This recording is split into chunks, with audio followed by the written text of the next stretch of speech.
বিচার চাই, বিচার চাই, খুনি হাসিনার বিচার চাই, ফাঁসি ফাঁসি ফাঁসি চাই, খুনি হাসিনার ফাঁসি চাই, তোর বাপদাদার ফাঁসি ফাঁসি ফাঁসি চাই, খুনি হাসিনার ফাঁসি চাই,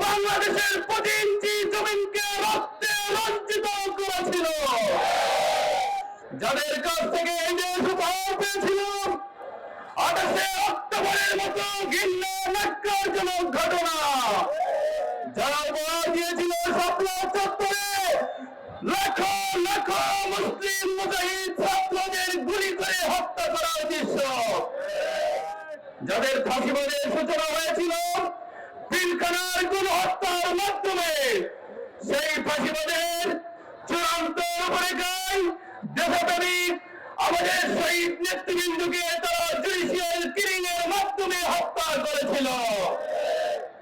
খুনি হাসিনার এই ফাঁসিবাদের বিরুদ্ধে ছাত্র জনতার যখন উত্তাল আন্দোলন বেগবান হচ্ছিল, তখন গুলি করে পাখির মতো হত্যা করে আন্দোলনকে দমিয়ে দেওয়ার অপচেষ্টা করেছিল।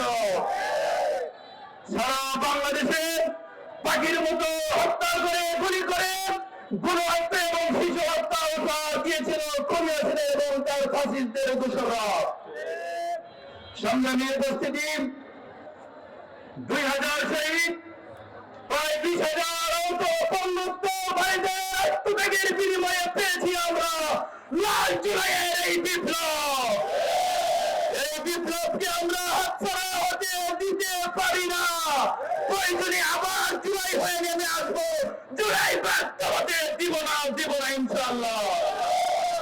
ইন্টারিম গভর্নমেন্টের মুজিব আজকে এই সমাবেশ থেকে উদাত্ত আহ্বান জানাতে চাই, হুঁশিয়ারি উচ্চারণ করে বলতে চাই, যেন ভাবেন স্বাভাবিক কোন পন্থায় আপনারা ক্ষমতায় বসেন নাই। আপনারা ক্ষমতায় বসেছেন 2000 শহীদের তাজা রক্তের উপর আপনাদের চেয়ার বসে আছে। কিন্তু আমরা দুঃখের সাথে আজকে এখানে বলতে বাধ্য হচ্ছি, বিপ্লবের 1 বছর অতিবাহিত হলেও গণহত্যা এবং শিশু হত্যার বিচার বাংলার জমিনে দৃশ্যমান হতে দেখি নাই। অতি দ্রুত গণহত্যার বিচার বাংলার জমিনে বাস্তবায়ন